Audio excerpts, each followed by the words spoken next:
नमस्कार दोस्तों, आज मैं आप लोगों से रेबीज़ बीमारी के बारे में चर्चा करने वाला हूँ कि ये जो रेबीज़ बीमारी होता है, ये पशुओं में कैसे लगता है, किन कारणों की वजह से लगता है, इसके सामान्य लक्षण क्या होते हैं, शुरू में हमें कैसा लक्षण देखने को मिलता है, बाद में ये लक्षण कैसे बदल जाता है, क्रोनिक अवस्था में हमको कैसे लक्षण देखने को मिलते हैं।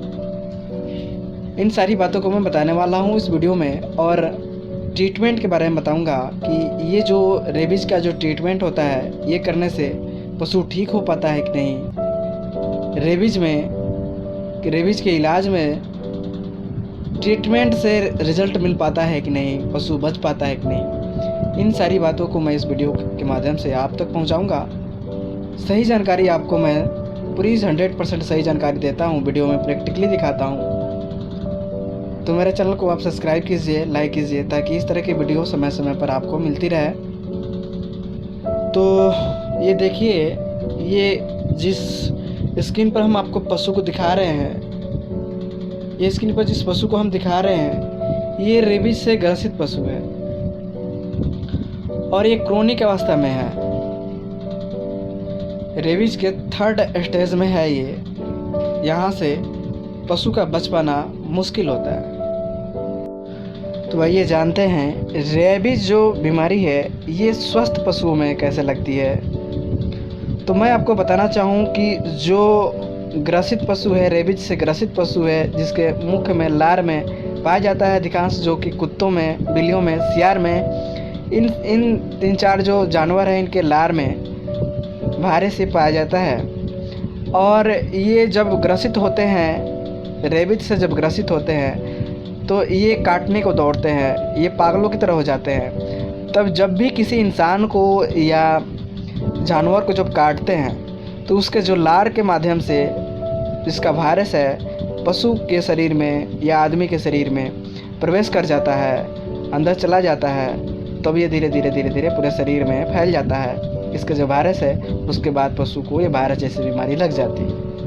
मैं बताना चाहूँ कि आरएनए विषाणु से होता है। ये एक वायरल डिजीज़ है, बहुत खतरनाक बीमारी है, जो कि रेबीज से ग्रसित पशु, स्वस्थ पशु को काटने से ये बीमारी फैलता है। ये होता है घाव, जब पशु को काटता है तो उसके जो लार है घाव में मिक्स हो जाते हैं और पेरिफेरल तंत्रिकाओं द्वारा स्पाइनल कॉर्ड में पहुंचकर मस्तिष्क में उसके जो विषाणु है पहुंच जाते हैं। तब ये नर्वस साइन पशु में देखने को मिलता है। तो ये कुत्ते को काटने के बाद, जो ग्रसित कुत्ते हैं, रेबीज से ग्रसित कुत्ते हैं, इनको काटने के 15 से 90वें दिन के बीच में ये रेबीज का जो बीमारी है, ये शुरू हो जाता है, पशुओं में देखने लग जाता है। इसके बीच में ये बीमारी हो सकती है। तो आपने जाना कि इसका जो छूत लगने का ढंग है, कारण है, मैंने आपको बता दिया कि ये कारण कुत्ते के काटने, बिल्ली को काटने या सियार को काटने पर होता है, क्योंकि ये वायरस इनके मुंह में पाए जाते हैं। अगर कोई ग्रसित पशु है, अगर गाय को ही रेबीज हो गया तो वो काटने को दौड़ती है। अगर वो इंसान को भी काट ले तो ये रेबीज इंसान को भी पड़ सकती है। तो ये जो भी ग्रसित पशु है, ग्रसित पशु को काटने से स्वस्थ पशु में ये फैलता है। आपने तो कारण तो जान लिया, आप सिम्टम्स क्या आते हैं, इनको हम जानते हैं। देखिए, ये जो पशु जो दिखा रहा है स्क्रीन पे, ये रेबीज से ग्रसित है। और इसको ये शुरू में होता क्या है कि पशु चारा खाना बंद कर देता है, जुगाली करना बंद कर देगा और रंभाने चिल्लाएगा। पशु हल्का हल्का चिल्लाता है, खाना पीना जुगाली करना बंद कर देता है। तो पशुपालक भाइयों को लगता है कि ये मेरे पशु हीट में आई है, हीट में आने की वजह से चिल्ला रही है। लेकिन नहीं, वो हीट में नहीं, ये रेबीज के शुरुआती लक्षण होता है। तब क्या होता है, उसके बाद पशु जिस तरह ये वायरस पूरे शरीर में फैलता है, उस तरह पशु में लक्षण देखने को मिलता है। बाद में यह लक्षण क्रोनिक अवस्था में, बाद में मुंह से लार गिराने लगता है, झागादार लार की तरह आने लगता है। पशु बहुत तेज़ी से रंभाने लगता है और पागल हो जाता है, पागलों की तरह रिएक्ट करता है, सिर को दीवार पे मारता है, चारों तरफ गोल गोल चक्कर लगाता है, बेचैन रहता है, काटने को भी दौड़ता है। तो ये क्रोनिक अवस्था है। देखिए, दाना भी पशुपालक भाई रखे हैं लेकिन उसको नहीं खा रही है, ये पानी तक भी नहीं पीती। तो रेबीज में पशु पानी नहीं पीता, पानी से डर लगता है, पानी पीता ही नहीं है, पशु पानी पीना बिल्कुल बंद कर देता है और ज़ोर ज़ोर से रंभाना, आँखों की पुतलियाँ फैल जाती है, दिल की धड़कन बढ़ जाती है, सांसें ज़ोर ज़ोर से लेने लगता है, मुंह खोलकर लेने लगता है, पशु मारने को भी दौड़ता है, काटने को भी दौड़ता है। तो ये लक्षण हुए, ये लक्षण होता है, यहाँ से पशु नहीं बच पाता। रेबीज से ग्रसित पशु का बचना नामुमकिन है, नहीं बच पाता है। अब आइए हम जानते हैं कि इसकी बचाव हम कैसे करें। मान लीजिए कि किसी पशु को कुत्ता ने काट लिया, रेबीज कुत्ते ने काट लिया, तो हमें क्या करना चाहिए शुरू में। तो जिस स्थान पे पशु ने कुत्ते ने काटा है, उस स्थान को पानी से, साबुन से धोना चाहिए। साबुन से धोकर पानी से, साफ़ पानी से धोना चाहिए। उसके बाद उस पर एंटीसेप्टिक लोशन लगाना चाहिए या क्रीम लगाना चाहिए, ठीक ना। उसके बाद टीटी का इंजेक्शन, टेटनस का इंजेक्शन पशु को अवश्य लगवाएं। टेटनस का इंजेक्शन आप जो टीटी का वैक्सीन आती है, बिल्कुल आती है, उसे हम पशुओं को 3000 यूनिट से 5000 यूनिट उसको मांस में लगाना चाहिए। ये अति आवश्यक है। टेटनस का इंजेक्शन पशुओं में लगाना अति आवश्यक है, इसे लगाना ज़रूरी है। उसके बाद जो रेबीज की वैक्सीन आती है, उसे आपको समय समय पर लगाना है। जिस दिन कुत्ते ने काटा है उस दिन प्रथम डोज लगानी है। उसके तीसरे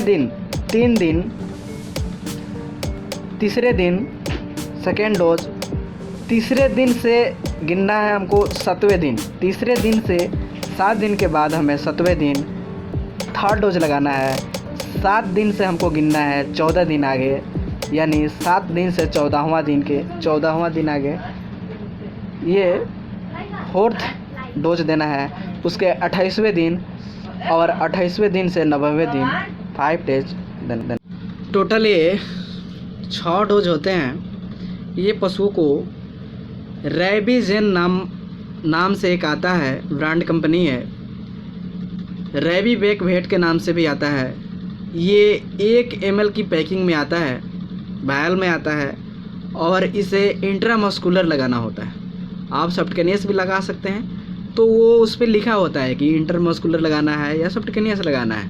तो आप उस पर देख लें कि कौन सी रूट से लगाना है, उसके बाद लगाएं पशुओं को। और समय समय पर आपको टीका ज़रूर लगाना है। घाव ज़्यादा मात्रा में किया है, काटा है, तो आप एंटीबायोटिक का यूज कर सकते हैं उसमें।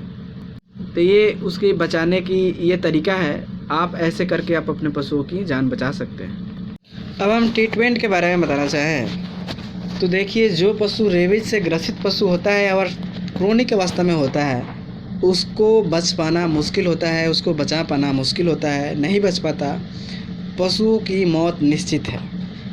और बाद में क्रोनिक अवस्था में पशु खड़ा तो रहता है, बाद में ये बैठ जाता है, गिर जाता है और इससे पैरालाइज भी हो जाता है। कितने पशु को मैंने देखा है कि पैरालाइज भी हो जाता है, पशु को पैरालिसिस भी हो जाता है, बाद में पशु मर जाता है। ये 3 दिन के बाद, क्रोनिक अवस्था के तीसरे दिन बाद पशु का मौत निश्चित है, मर जाता है। तो जब भी आपको फील्ड में ऐसा केस मिले कि रेबीज से ग्रसित है, क्रोनिक अवस्था में है, फर्स्ट स्टेज में है, तो आप इंटरसेप्ट जो एंटीबायोटिक लगा सकते हैं, 4th जनरेशन एंटीबायोटिक को आप यूज कर सकते हैं और प्रेडनिसोलोन लगा सकते हैं। रिलीफ तो नहीं मिल पाता, लेकिन आप अपनी आत्मा को संतुष्टि के लिए ये देख कर दे सकते हैं कि इसकी बाकी ऊपर वाले के हाथ में होता है, ठीक ना। तो आपने जाना कि ये रेबीज के लक्षण, ट्रीटमेंट, उपाय क्या करना चाहिए। तो आप मेरे चैनल को सब्सक्राइब कीजिए, लाइक कीजिए, ताकि इस तरह की वीडियो मैं और बनाऊं। थैंक यू, धन्यवाद।